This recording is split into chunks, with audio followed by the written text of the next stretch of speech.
3 दिन तक मुकाबला समझ रहे थे, इंडिया ने तो 3 दिन तक भी नहीं पहुंचाया, और वो भी इसलिए इंडिया ने नहीं पहुंचाया क्योंकि शायद इंडिया चाहता ही नहीं था इतना टाइम हम रुके मैदान के अंदर। 12 पॉइंट लेने होते हैं WTC के अंदर एक टेस्ट मैच के अंदर, सो वो ले लिए हंसते खेलते। अब इंडिया के हाथ में था इस गेम को आज सारा दिन, मतलब आप 1-2 सेशन बैटिंग करके भी कल पे ले जा सकता था, लेकिन मेरे ख्याल से स्टार स्पोर्ट्स है ब्रॉडकास्टर ने बोला कल इंडिया पाकिस्तान के लिए खाली करो मैदान, अभी थोड़ी देर में इंडिया की ODI टीम भी आने वाली है। और रोहित और विराट की अजीब अजीब खबरें निकल कर आ रही हैं, कोई कह रहा है जी शुभमन पे कप्तानी चली जाएगी, कोई कह रहा है विराट कम्युनिकेशन नहीं कर रहा, उसको फोन पे ही सैक कर दिया जाएगा। अब पता नहीं अजीब अजीब खबरें आ रही हैं भाई, आज दिलों को थाम के रखें, थोड़ी देर में शायद हम इसके ऊपर भी आके गुफ्तगू करें आप लोगों से कि इंडिया की डायरेक्शन पता चलने जा रही है कि ODI में किस फॉर्मेट की तरफ जाएगी, क्योंकि ये बात तो तय है। आप लोग सिराज जिस तरह से खेल रहा है, क्या आपको लगता है प्लेयर ऑफ द मैच कौन हुआ? जडेजा 104 और 4 विकेटें भी है ना। मेरा ख्याल है क्यूरेटर को देना चाहिए। मैं सच्ची बात बता रहा हूँ, क्यूरेटर ने जो पिच बनाई है बहुत जबरदस्त बनाई है। बुमराह को और सिराज को भी मतलब थकने नहीं दिया, हेल्पफुल पिचेस, और बैट्समैनों के लिए भी। ये तो वेस्ट इंडीज का मतलब डाउनफॉल है यार। हमने वेस्ट इंडीज को बहुत पीक पे देखा है, खेले उनके अगेंस्ट। लेकिन ये जो कामरान ने बात की है कि हम कैसे वेस्ट इंडीज की बात कर रहे हैं, हमारा तो खुद वही हाल है। हम जब उनसे सीरीज हार जाते हैं, हम क्या वेस्ट इंडीज की क्रिकेट का रोना रोएं? हमने भी तो एक पीक देखा और अब हम ये हाल देख रहे हैं अपना। नजीब मियां, आपका जो दिमाग अल्लाह ताला ने दिया ना, ये चलना चाहिए। जब आपका ये दिमाग ही नहीं चल रहा तो आप तो हारोगे, आपकी प्लानिंग अच्छी नहीं है ना।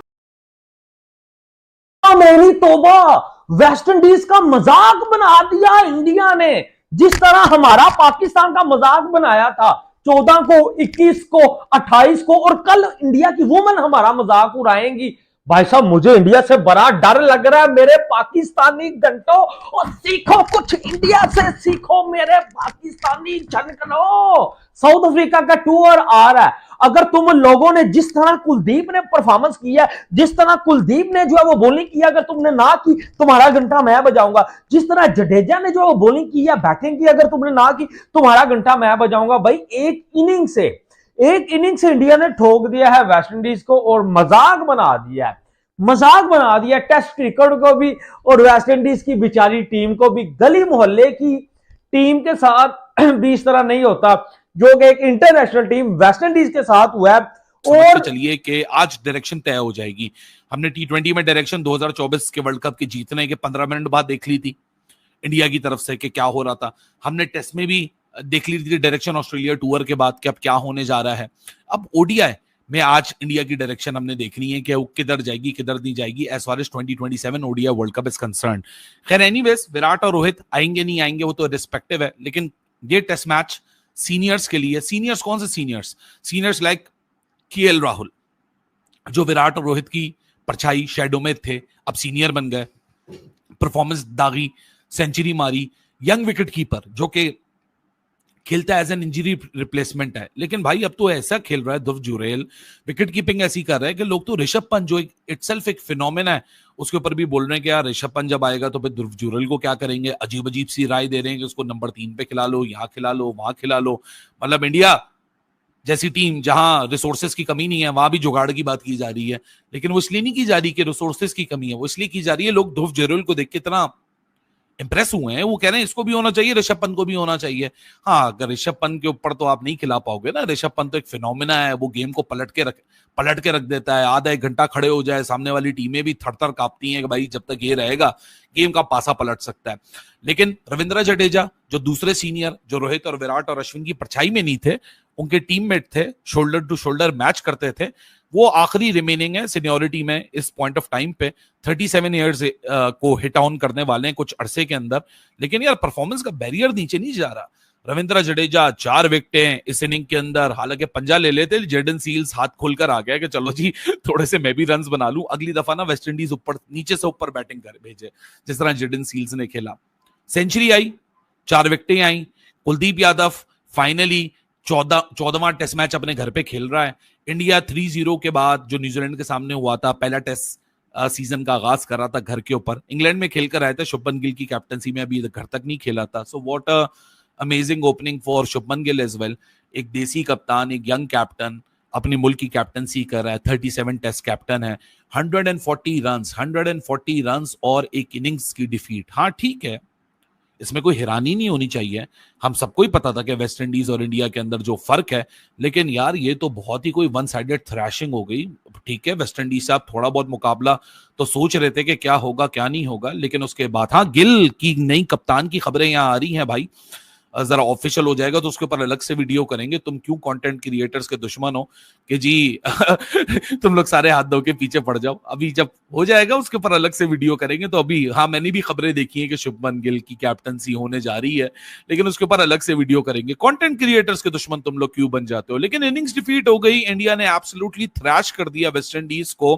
कुलदीप यादव की परफॉर्मेंस, ध्रुव जुरेल की परफॉर्मेंस, मोहम्मद सिराज की 7 विकेटें। मोहम्मद सिराज का नाम ना लिया जाए तो ज्यादती होगी, क्योंकि he was the one who set the tone day before yesterday। अगर टेस्ट मैच ऐसा लग रहा है कि 4 दिन 5 दिन पुरानी बात है, लेकिन नहीं, सिर्फ 2 सुबह पहली बात है, यानी नॉट इवन 48 आवर्स पहले हम ये देख रहे थे कि मोहम्मद सिराज ने रेल पेल मचा दी थी पहली घंटे के अंदर 4 विकेटें लेके, और वेस्ट इंडीज बैकफुट पे थी। बस उस मोमेंट से वेस्ट इंडीज वापस आ नहीं सका। इंडिया ने एक ही दफा बैटिंग की, 5 विकेटें गिरी, 3 सेंचुरीज थी, 448 पे पहुंचा, और उसके बावजूद भी वेस्ट इंडीज ने 2 दफा बैटिंग करके तब भी वो इंडिया से 140 रन शॉर्ट है। ये स्कोर कार्ड ही आपको ये सूरत हाल बता सकता है कि किस एब्सोल्यूट तरीके की थ्रैशिंग थी। वन साइडेड कह लो, डेमोलिशन प्रो मैक्स कह लो, आप थ्रैशिंग कह लो, आप हैमरिंग कह लो, आपने जो एडजेक्टिव बीच में घुसाना है घुसा दीजिए, लेकिन जो परफॉर्मेंस का फर्क है ना, वो वाजे है, उसमें कोई डिबेट नहीं है। लेकिन इंडिया की तरफ से इंप्रेसिव चीज क्या थी, क्या आई अंडरस्टैंड कि आपको भी पता है कि एक ऐसा मुकाबला है जिसमें दोनों टीमों के बीच में गल्फ बहुत ज्यादा है, तो आपके ऊपर क्या जिम्मेदारी होती है? आपके ऊपर जिम्मेदारी होती है कि जब वो एक वीकेंड टीम आपके पास आए ना, आप उनके साथ वही सलूक करें जो एक तगड़ी टीम और एक वीक टीम का सलूक होता है। अब मैं रेफरेंस ही नहीं देना चाहता पाकिस्तान का, लेकिन अनफॉर्चुनेटली मुझे देना पड़ रहा है, क्योंकि वही सबसे ज्यादा मुझे लॉजिकल बात लगती है कि जब पाकिस्तान के सामने जो ओपोनेंट आता है ना, आप उसके लेवल पे जाके खेलते हो, अपना लेवल भूल जाते हो। यूएई आएगी, ओमान आएगी, आप उसके लेवल पे पहुंच के खेलोगे, वो भी आपको तंग कर रहे होंगे। लेकिन यहाँ इंडिया और वेस्ट इंडीज की इस इनिंग्स के अंदर कुछ बहुत एक्साइटमेंट नहीं थी इस टेस्ट मैच के अंदर, लेकिन कुछ डायरेक्शंस थी जो कि आपने ऑब्जर्व करनी थी। आपके साथ तो मैं टीवी के और कामी के साथ तो टीवी पे एक ही रोना रोता हूँ कि भाई अंडर 23 का टूर्नामेंट कराओ। 3 साल से यही रोना है कि आपकी क्रिकेट बेस बने, अच्छी हो। हम उस तरफ थोड़ी सोचते हैं, हम तो ये सोचते हैं एक पूल से 3 टीम डाल दो फर्स्ट क्लास के लिए, एक टीम से एक डाल दो। तो हमारा तो यही नहीं चलता है ना। आप ये देखो कि इंडिया की जो क्यूरेटर है उसका दिमाग चलता है कि मैं अपने प्लेयर्स को किस तरह सेव करूं। अगर इस पिच पे क्यूरेटर की क्या बात है बासित भाई, उसको इंस्ट्रक्शन मिली होगी ना, वो अपनी मर्जी से थोड़ी कर रहा है। नहीं बना यार, आप कैलकाटा वाला जो क्यूरेटर है वो नहीं मानता कैलकाटा राइडर की बात, नाइट राइडर की। वो तो मैं अपने मतलब क्रिकेट बनाऊंगा। हाँ, ये तो बीसीसीआई के अंडर आते हैं ना, जो आपका प्लान दिया जाएगा आप ऐसे ही बनाओगे ना। अरे मेरे शहजादे, आप समझ नहीं रहे, अगर बीसीसीआई वालों ने बोला तो बनाने वाले को तो दाद दोगे या नहीं दोगे? दाद देंगे, बिल्कुल दाद तो दे रहे हैं। आप ये बताओ ना कि अगर आप बोल दे तो ऐसी पिच बनाओ। हमारे यहाँ तो पंखे लगा दिए जाते हैं, एक टेस्ट मैच की पिच पे दूसरा टेस्ट मैच हो जाता है। ये सोच है हमारी। या मैं क्या बोलूं, जिन क्यूरेटर को पिच बनाने नहीं आती वो हेड क्यूरेटर बने हुए पाकिस्तान के, और ले आते हैं ऑस्ट्रेलियन भी, वो आईसीसी वाला क्यूरेटर जिसको सेट किया गया है आईसीसी से, उसको ले आते हैं।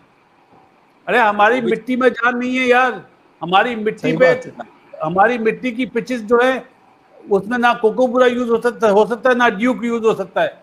गिरेस का बॉल जो 80s और 90s में होता था ना, कामी भी खेला होगा, वो बॉल यूज होता है। अपना इंडिया में तो एसडी का ही बॉल यूज होता है, चाहे वो कुछ तो हो जाए। नहीं करते। हाँ, इसमें तो बहुत फर्क है यार। क्या कह रहे हैं कामरान? बासित भाई कह रहे कामी भी खेला होगा 80s में, जो ग्रेस का बॉल लगता था वो। नहीं 80s और 90s, वो 2000 में भी चला है बॉल। हाँ जी, 95 96 में वो चलता था। 40 का ग्रेस बड़ा अच्छा होता था। खैर वो उस वक्त बासित भाई, मैं आपको एक बात बताऊं, क्वालिटी ऑफ क्रिकेट थी, वो इस तरफ ध्यान नहीं देते थे बॉलों की तरफ। आजकल बॉल ड्यू का लग जाए ना तो प्लेयर्स शोर मचाना शुरू हो जाते हैं। सबसे पहले तो आपके इंटरनेशनल प्लेयर्स शोर मचाना शुरू हो जाते हैं, ये क्या बॉल लगाया, यहाँ पे हम खेलेंगे क्या। जब तक आप अपने आप को टफ कंडीशन में लेके नहीं जाएंगे, टफ क्रिकेट खेलेंगे नहीं, हम इंटरनेशनल मटीरियल इंटरनेशनल पे जाके ऐसी परफॉर्मेंस नहीं दे सकते जो इंडियन टीम देती है। हम लोग इन चीजों में 100%। हम इन चीजों में घुसे हुए हैं। पिचेस अच्छी नहीं है, बॉल कभी ये कोकाबुरा लगा देते हैं, कभी ड्यूक लगा देते हैं। एक बॉल रखें अपना, जो लगता था, जो बासत भाई बात कर रहे हैं, ग्रेस का लगता था, ग्रेस का बॉल लगता था, वो लगाएं। पिचेस का म्यार बेहतर हो सकता है, विकेटें बनानी आती हैं, हमने खेला है, जैसी पिच मिलती है वैसी बना देते हैं। आप देखें कि पिंडी में क्यों नहीं बनती, पिंडी में हमने अभी भी बाउंस मिलता है, क्यों मिलता है, क्योंकि वहां पे पिच बनानी आती है। सियालकोट चले जाए, गुजरांवाला में चले जाए, क्यों नहीं बाउंस मिलता, अभी भी वो वहां पे कोई लोकल लीग हो रही है, आप देखिए बाउंस कितना है। अभी मैं टूर्नामेंट खेला हूँ ये गनी में, चिट्टा पिच, हार्ड और बाउंस, आपकी सोच है। ऐसा बाउंस हमें इंटरनेशनल में मिल जाए ना, हमारी टीम कसम से खेले ना। तो यहाँ पे इस बंदे को आता है, रिजवान जो बनाता है, इसको पिच बनानी आती है। हाजी साहब का बेटा है, उसको रियाज को बनानी आती है। जसप्रीत बुमराह, आए हाय आए हाय हाय आए, ओ यार, जसप्रीत बुमराह का नाम लिया और साथ ही इस तरह जो जसप्रीत बुमराह ने ठोका था ना, वो लगता है जो है वो गले के अंदर चला गया। भाई साहब मुझे बताएं मैं क्या करूं, मुझे बताएं मैं क्या करूं, किस तरह जो है वो इंडिया की तारीफ ना करूं। पाकिस्तान से गालियां खाता हूं ना, लोग मुझे कहते हैं इंडिया की तारीफ ना करो। भाई एक इनिंग से पहला टेस्ट मैच इंडिया ने ठोका है वेस्ट इंडीज को। 2025 की ये शुरुआत कर दी है इंडिया ने टेस्ट में कि मैं तबाही मचाने वाला हूं भाई साहब। अब देखें, इंडिया इसके बाद ऑस्ट्रेलिया जाएगी, वहां एक बड़ा तांडव होगा। लेकिन सवाल यह है कि वेस्ट इंडीज की टीम बिल्कुल ही निकम्मी है कि इंडिया की टीम बड़ी टॉप की है। आपको मैं इसका जवाब बताता हूं, वेस्ट इंडीज की टीम इतनी निकम्मी नहीं है। जी हां, इस बात को जरूर समझिएगा, क्योंकि आपको ऐसा लग रहा होगा यार मजाक बन गया, ऐसा नहीं है। इंडिया की टीम बहुत हाई लेवल है, वेस्ट इंडीज की टीम इंडिया के सामने निकम्मी है। यही वेस्ट इंडीज पाकिस्तान में आ जाए अभी और पाकिस्तान के साथ 2 टेस्ट मैच सीरीज खेल ले, आप देखेंगे यही वेस्ट इंडीज हमारे ऊपर चढ़ जाएगी। यही जोमल, यही जो है वो चंद्रपाल, यही जो है वो सील्स, यही जो है वो ब्रैंडन किंग, यही जो है वो क्या नाम है उसका यार, शे होप, रोस्टर चेज, यही हमारे जो है वो पाकिस्तान आके 100 के ऊपर 100 करेंगे। तो फर्क आता है क्वालिटी का, फर्क आता है टीम इंडिया का। वो इंडिया है मेरी जान, इस वजह से आपको वेस्ट इंडीज फीकी नजर आई है। यही अगर पाकिस्तान के बॉलर होते आपको वेस्ट इंडीज फीकी नजर ना आती।